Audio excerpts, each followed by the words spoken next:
तो आज का जो हमारा मुद्दा है इस पैनल का वो है सोशियो इकोनॉमिक एंड सामाजिक, आर्थिक और राजनीतिक स्वतंत्रता। इस विषय में जो हमारे पैनल में पैनलिस्ट हैं, मैं पहले उनसे अनुरोध करूंगी कि वो अपनी बात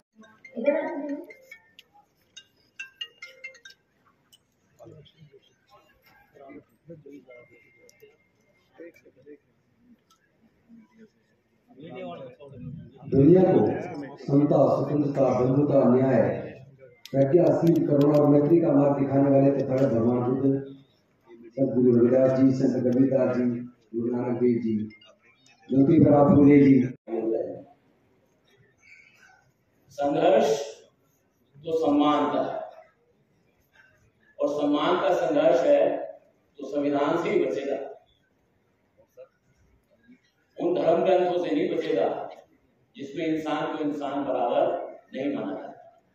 इसलिए साथियों, मैं बहुत संक्षेप में, और मैं नहीं चाहूंगा कि सुभाष जी को मुझे टोकना पड़े डिसिप्लिन की वजह से। पहली बात मैं ये कहना चाहता हूं कि संविधान के लागू होने से पहले इस देश में सामाजिक, राजनीतिक और आर्थिक परिस्थितियों की हकीकत क्या है।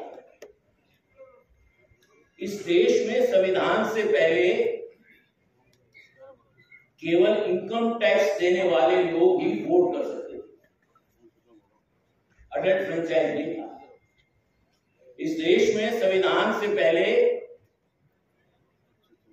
हजारों जातियां स्कूल की दहलीज पर, मंदिर की ड्योढ़ी पर, मंदिर के आसपास के रास्तों पर नहीं चल सकती थी। राजेश जी के सेशन में एंटी डीएनटी की बात आई, उनको तो क्रिमिनल ही माना जाता था और अभी भी कई सरकारों की मानसिकता ऐसी ही है। अनटचेबिलिटी रैम्पेंट थी, महिलाओं को आदमी 4-4 शादियां कर ले। मैं मुसलमानों की बात नहीं कर रहा हूं, हिंदुओं की बात है। उनको भी कई शादियां करने की इजाजत थी, महिलाओं को प्रॉपर्टी में कोई राइट नहीं था। इन तमाम बातों को हमारे जो आजादी के आंदोलन के नेता थे, एक बड़ी फहरिस्त है उन नेताओं की। पंडित जवाहरलाल नेहरू हैं, बाबा साहब डॉक्टर अम्बेडकर हैं, सरदार पटेल हैं, बाल गंगाधर तिलक हैं। तमाम ऐसे नेता हैं जिन्होंने इस देश में एक सपना देखा कि नए तरीके का भारत बनना है। उसके लिए लड़ाई लड़ रहा है। और दूसरी ओर एक व्यक्ति संविधान को हाथ में रखकर संविधान को बचाने के लिए, दलितों, आदिवासियों, ओबीसियों के अधिकार को बचाने के लिए लड़ाई लड़ रहा है। उस नेता का नाम है श्री राहुल गांधी। मुझे ये बताने में बिल्कुल गुरेज नहीं, कोई संकोच नहीं। गौतम जी शायद चले गए। माननीय अशोक भारती जी, इस देश के अंदर बाबा साहब अम्बेडकर और मान्यवर कांशीराम के बाद अगर कोई जमीन पर देश के दलितों की, देश के आदिवासियों की, देश के पिछड़ों की लड़ाई लड़ने के लिए कोई मैदान में आया है तो उस नेता का नाम है श्री राहुल गांधी। मैं ये भाषण बहुत लोगों ने दिए, लेकिन मुझे समय कम मिला है। लेकिन मैं अपने संगठन की एक बात जरूर बताना चाहूंगा। मैं खासकर सफल साहब का, बहन सुहासिनी जी का, जय हिंद साहब का बहुत मशहूर हूं कि इनकी वजह से देश के जो बड़े बड़े दलित नेता, जो दलित संगठन जमीन में काम करने वाले लोग हैं, उनको इनके साथ जुड़ने का मौका मिला। मैं बताना चाहता हूं, माननीय श्री अशोक भारती जी के नेतृत्व में 2 सितंबर को इसी मुद्दे को लेकर इसी सभागार के अंदर हमने एक बहुत बड़ा सम्मेलन किया था। जितने लोग अंदर बैठे हैं उससे ज्यादा बाहर थे। उसमें मैं सहयोग हरियाणा प्रदेश की जो हमारी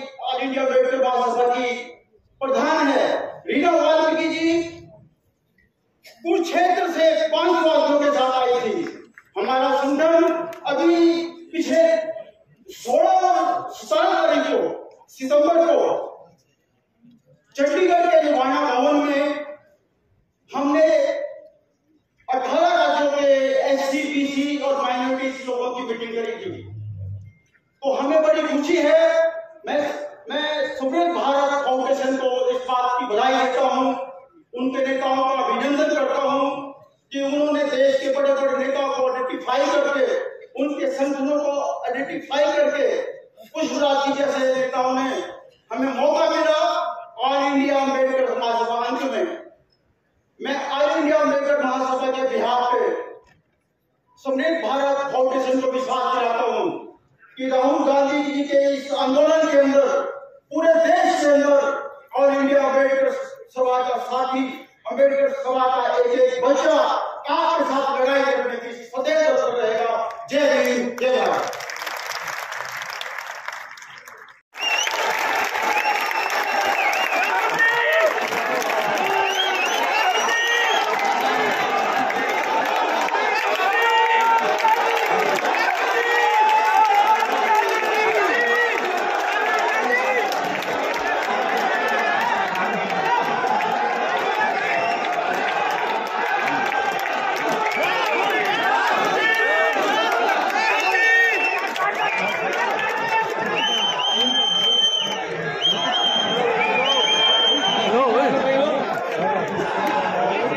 पीछे हो यार, पीछे थोड़ी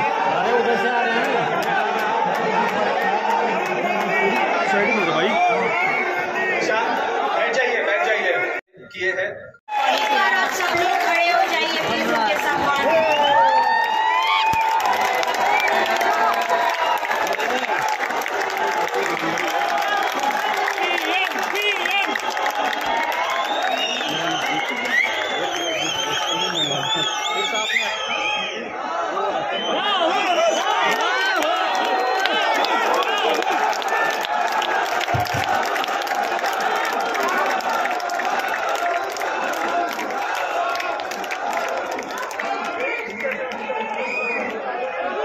स्टेज पे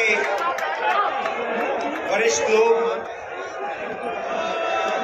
लीडर्स, भाई और बहनों, आप सबका यहाँ बहुत बहुत स्वागत, नमस्कार। थोड़ा मैं लेट हो गया, इसके लिए मैं आप सबसे माफी मांगता हूँ। थोड़ा आपको कष्ट हुआ, मेरी गलती है, तो सॉरी। अभी आपने, मैं सोच रहा था जब आप कह रहे थे कि उनको तोड़ा जा रहा है, परे करा जाए। कॉन्स्टिट्यूशन सिर्फ एक किताब नहीं है। कॉन्स्टिट्यूशन, अगर आप इसको थोड़ी गहराई से देखें, ये actually transfer of power document है। और ये सिर्फ एक किताब नहीं है, ये एक ट्रांसफर ऑफ पावर की प्रोसेस है जो 1947 में शुरू हुई है। अब एक बात क्लियर है, वो 1947 में भी थी, आज भी है, शायद कल भी होगी, कि अगर आप हिंदुस्तान के पॉपुलेशन को देखें,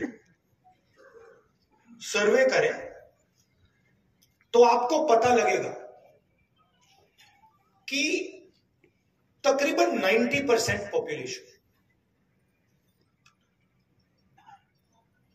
दलित, आदिवासी, ओबीसी, माइनॉरिटी, ये फैक्ट है, इसको कॉन्टेस्ट नहीं किया जा सकता।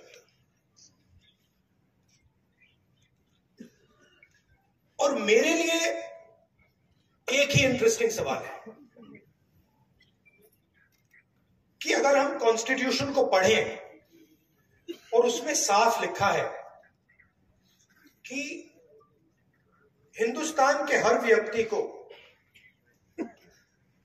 के साथ एक जैसा बर्ताव होना चाहिए। तो मेरा कहना है डिबेट के लिए भागीदारी चाहिए, पॉलिटिकल पार्टिसिपेशन चाहिए। अब आप इंटरेस्टिंग चीज नोट कीजिए, 2 चीफ मिनिस्टर अरेस्ट हुए, 2 हुए। आदिवासी चीफ मिनिस्टर अभी भी अंदर है। अजीब सी बात है, इंटरेस्टिंग बात है। 2 चीफ मिनिस्टर है, मतलब 2 स्टेट्स ने लोगों को इलेक्ट किया है।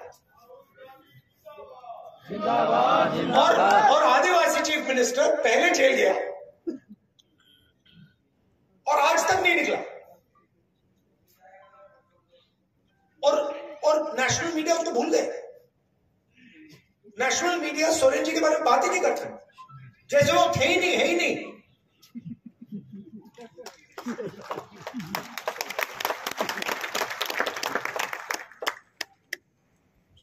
मायावती जी भ्रष्ट है, मगर नवीन पटनायक भ्रष्ट नहीं।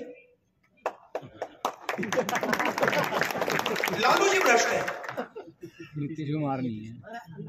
बड़ी इंटरेस्टिंग बात है, मतलब ऑटोमेटिकली फ्रेमिंग हो जाती है। कोई ट्राइबल, आदिवासी हो, दलित हो, पिछड़ा हो, उसकी फ्रेमिंग हो जाती है, ठीक है भैया ये। और 2 अलग अलग कानून चलते हैं, रूल्स चलते हैं। अब ये कैसे हो सकता है कि 90% के पास मेरिट नहीं है? हो ही नहीं सकता। तो कोई ना कोई कमी तो सिस्टम में है। मैंने पता लगाया, सारे आंकड़े निकाल दिए मैंने। मैं एक दिन आपको दिखाऊंगा, आप मतलब चौंक जाओगे। मीडिया में senior anchors, senior influencers, media owners, senior managers, एक दलित, एक आदिवासी, एक ओबीसी नहीं। एक नहीं है, मैंने पूरी लिस्ट निकाली, एक नहीं मिला। फिर एक मीडिया का ओनर था, जानता हूं उसको, तो मैंने उनसे कहा कि देखिए एक बात बताइए, मुझे एक बात समझ नहीं आ रही। कहते क्या? मैंने कहा आप एंड में आप अपना न्यूज़पेपर बेचना चाहते हो, आप अपना प्रोडक्ट बेचना चाहते हो? कहता है हाँ। तो मैंने कहा मुझे ये आप समझाओ कि 90% जो लोग हैं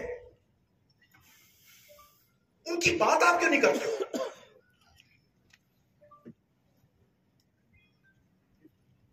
तो चुप हो गया।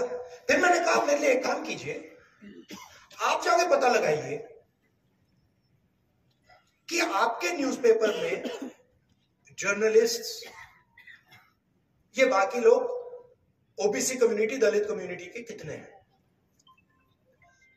जवाब नहीं दिया मुझे।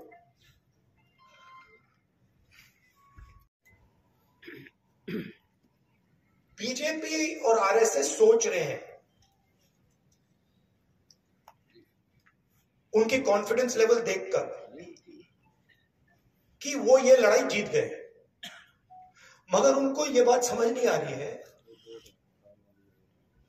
कि एक्चुअली वो लड़ाई अभी हारने वाले हैं। और जितना ये इसको पीछे ले गए हैं, उससे 10 गुना ये आगे जाने वाला है, और इसको कोई रोक नहीं सकता। सचमुच में ओबीसी 50% है या 55 है या 60 है या 40 है, दलित 15 है या 20 है, आदिवासी कितना है, माइनॉरिटी कितना है, गरीब जनरल कास्ट कितना है, ये पता लगाना है सबसे पहले। दूसरी बात टीएनटी, दूसरी बात जो हमारी सारी की सारी संस्थाएं हैं, जुडिशरी हो, प्रेस हो, मीडिया हो, सारी की सारी संस्थाएं, उसमें हमें एक सर्वे करना है कि 90% के पास इन संस्थाओं में कितना पावर है, कितनी भागीदारी है, और इन 90% के लोग कहां हैं, किस पोजीशन पे हैं और कितने हैं।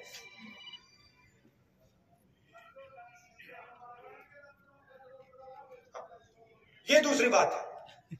और तीसरी बात, इकोनॉमिक फाइनेंशियल सर्वे कि हिंदुस्तान का जो धन है वो कितना किसके हाथ में है, उसका कितना भाग दलितों के पास है, कितना भाग आदिवासियों के पास है, कितना भाग ओबीसी के पास है, कितना माइनॉरिटी के पास है, कितना गरीब जनरल कास्ट के पास है।